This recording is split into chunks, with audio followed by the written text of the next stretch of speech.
Thank you for joining us on our debut episode of Let's Talk, period. Diana, I am so excited to be here, and this is such a fabulous new channel for the Endometriosis Foundation of America. I could not be more excited. Do you want to talk a little bit about the concept of it and how you as executive producer came up with the idea? Well, I have to say that it was collaborative with Dr. Sechkin, who is the co-founder of Endofound.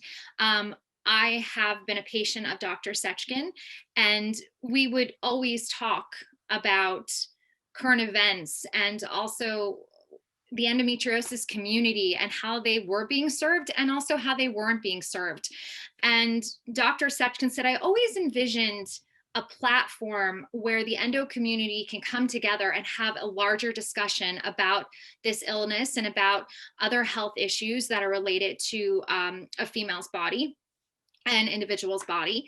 And finally, the conversation became actually a reality. And with your help and the Endofound, we were able to join all our forces together and start this awesome platform that I hope will be welcomed and well received by the endo community. So thank you for allowing us to do this together. Absolutely, totally a collaboration. And, as you said, what is so important is to be able to have an area where all individuals feel very comfortable discussing the stigma and the taboos associated with things like menstrual periods and endometriosis and adenomyosis and all of the many things affecting so many individuals in the United States and around the world. And that's really part of Endofound's mission.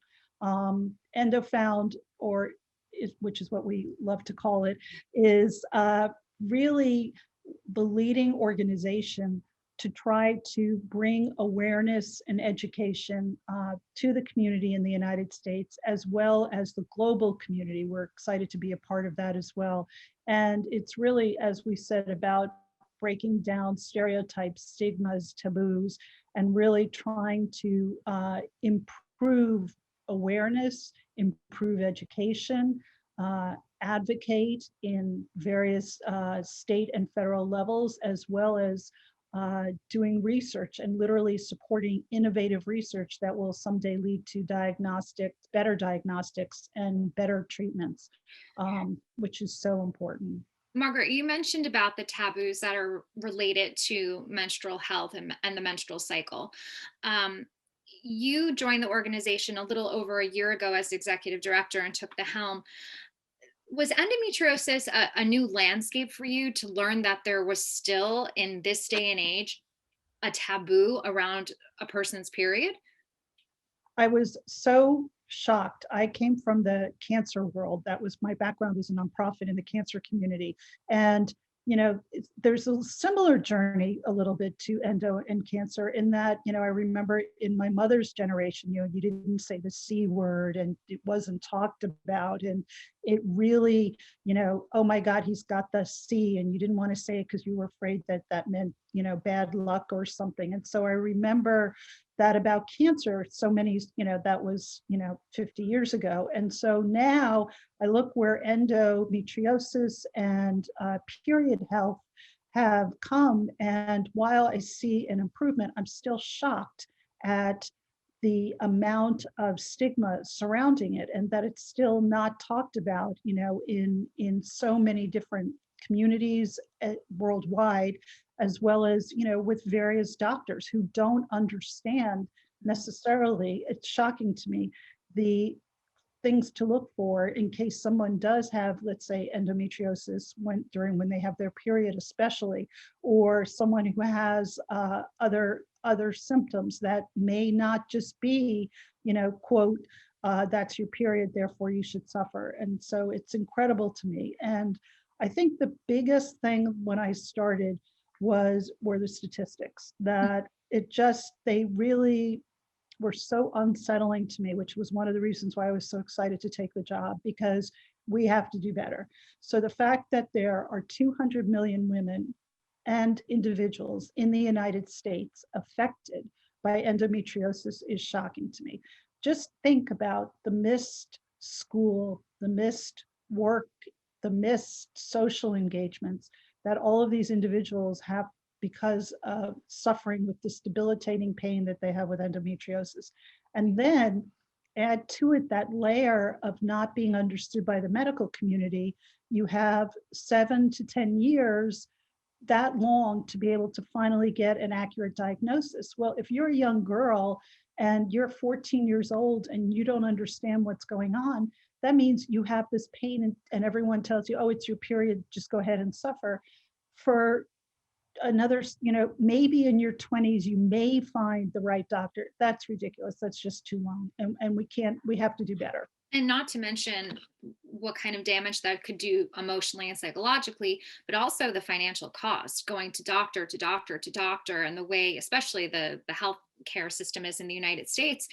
Those costs really add up if you're going to a specialist who's maybe out of network and your insurance doesn't cover, or you don't have insurance. I know for myself, I've been hit with whopping bills, just to try to find an answer why I was sick.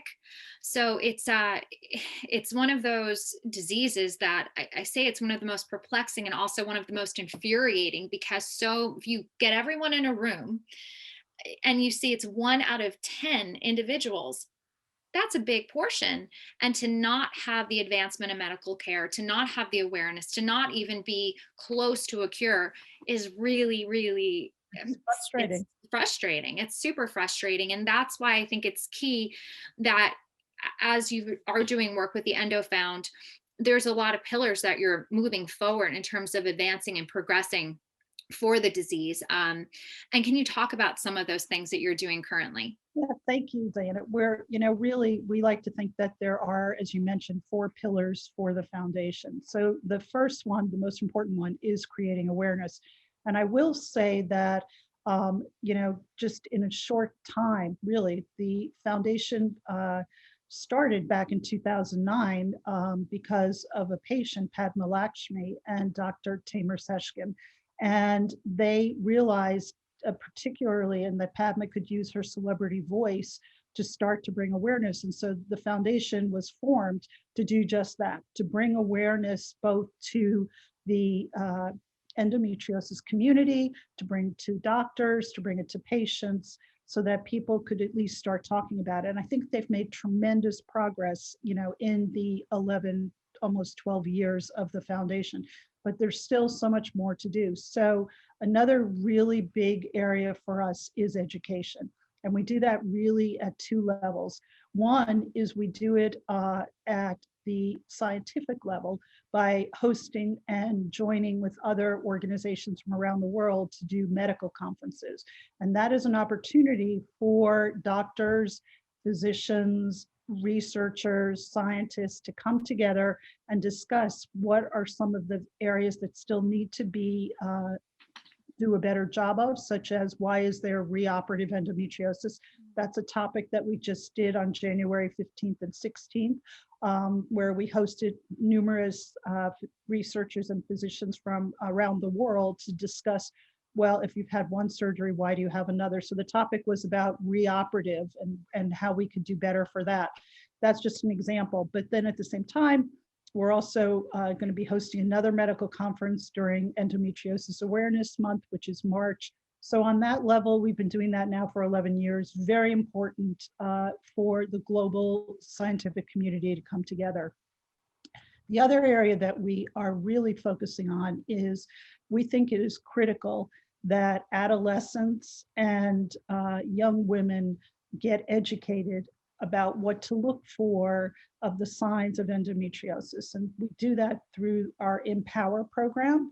And what's exciting about that is we right now are basically retooling our program. We've already educated 30,000 students in the New York City area, but we need to do it nationally. So we're retooling it to make it a web-based program. And then ideally parents, wellness teachers and schools can really make it part of the curriculum. And we're gearing this right now initially for the high schoolers, age, in grades 9 through 12. And then eventually we will roll it out to middle school as well. But we want nurses, we want, whether it's phys ed teachers, nurses, whoever teaches health in the classrooms to be able to use this program, because we think it's going to be such an important aspect. And one of the biggest parts of our mission is, early intervention. So being educated about what some of the symptoms are to look for, questions to ask, and really teaching individuals to become their own advocates. That's the most important. And then also for them, for potentially their partners or their brothers or their fathers to also know what it is. So we are going to be educating both boys and girls in grades 9 through 12 because we think it's so important for them. Again, 1 in 10. So in a classroom of 20 people, that means potentially 2 individuals in there could have endometriosis. So that's another really big pillar. So we have education awareness. The third one is advocacy, and we can talk a little bit about all of the gains that we've done this past year during 2020. So despite COVID and being isolated, we've really made a lot of progress in this area. We're very excited about it. And then the fourth is research. And to date, the foundation has given away $1 million in research grants to scientists and researchers around the country who are really working on some cutting edge diagnostics and potential treatments. And so we think that that is also critical to support. And the exciting part about that is that many of the researchers that we've funded have then gone on to receive very large grants from NIH or DoD. So we're pretty excited about that as well. And in terms of also legislation, there's been a lot of talk about what's going on for funding for endometriosis. So Diana, I have to thank you because you've done a lot of work even before you officially joined the foundation. But as a journalist in your role, as well as an advocate, you've done tremendous work for us in helping advocate both at the New York state level and then at the federal level. The foundation is based in New York, which was why that was one of the first states that we went to. And we are delighted at the end of 2019 when the governor signed into an amendment basically advocating that the curriculum for grades 7 through 12 now needs to include menstrual disorders as well as endometriosis. So that was a huge win. New York State is the first state to do that, and we want to help roll that out in many other states. So we're excited about that, including my home state of Connecticut. It'd be great to be able to see something like that happen at that level as well. So we're working there. But then on the federal level, that has just been tremendous. So thanks to Representative Abby Finkenauer from Iowa, she started a political caucus in the House of Representatives, and that is the first caucus dedicated to endometriosis. So about 30 of her fellow representatives joined the caucus to advocate for more research. And Endofound, along with a number of other organizations, helped lobby our various representatives on both the House side and the Senate side. We wrote letters, we made phone calls, we had a petition that was signed by over 10,000 members of our community, which was sent to the senators. So thank you everyone out there. And it really made a difference because guess what? In the new budget, there's $26 million that is being put aside for endometriosis research, which is really a first. I mean, last year was 12 million. So to be able to go now up to 26 million, we're very excited. I think I have my numbers correctly, but I know that the 26 has been approved, and that will be ideally given out by the NIH, which has a wonderful peer review process to figure out who, in fact, should receive those grants through an application process, as well as through the Department of Defense, which also has research dollars. This is really heartening for someone who has endo like myself to think that in history, there's major strides being moved forward, and that the federal government and the state government levels are finally paying attention to the voices of people with endo.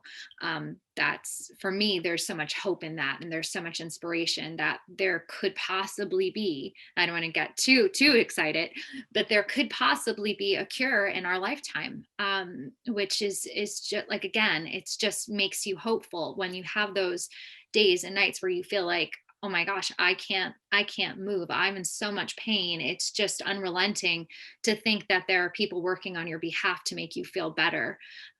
Gives you that glimmer of hope in some dark times. But I also think it's very patient directed. So again, thanks to you, thanks to some of the celebrity voices, and thanks to so many members of our community, over 10,000 who signed the petition.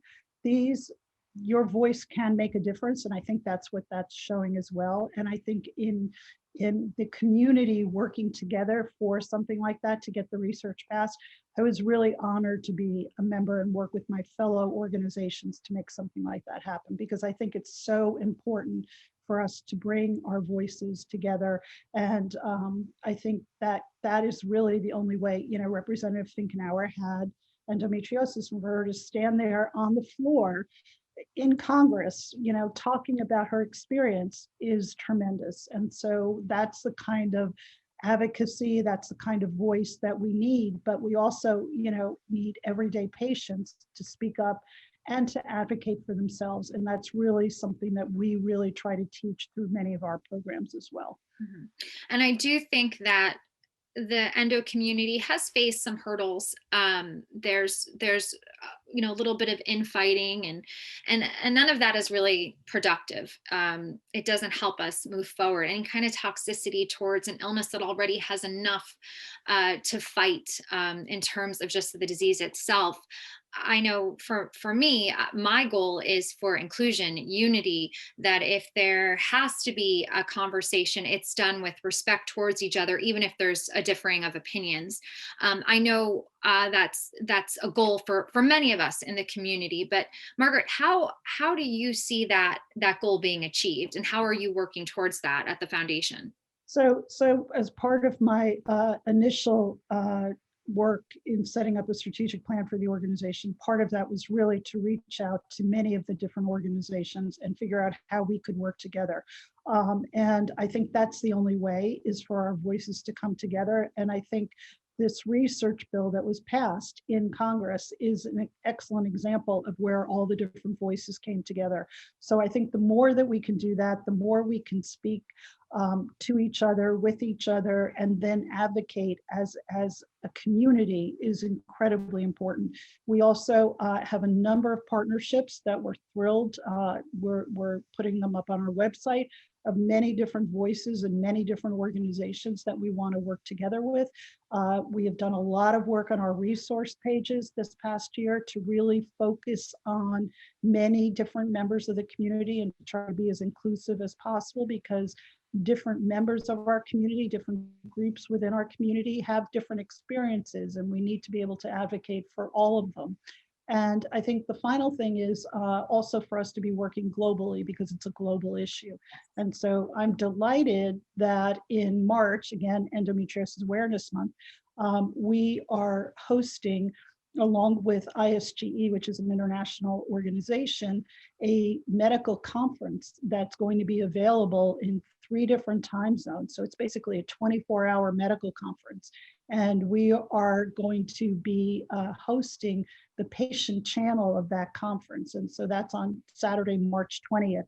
And I'm so excited because there's going to be, similar to some of our past patient conferences, but we're going to be discussing topics like pain, like extrapelvic endo, like endo in the thoracic area, like how to deal with some of the mental issues that surround it, and some of the wellness techniques that can be used, as well as hearing stories from patients from all around the world. So I'm very excited to be a part of that as well on a global basis. Well, thank you for joining us today and for being part of the mission to raise awareness, to advocate for endo. It's really an extraordinary time, I think, for making strides forward. And Diana, I just again want to thank you for launching this program. We're so excited to be able to share the information, build awareness, have the community come forward, hear their voices, and you're really the person to do it. And we're so excited to make this part of the endometriosis community. So thank you.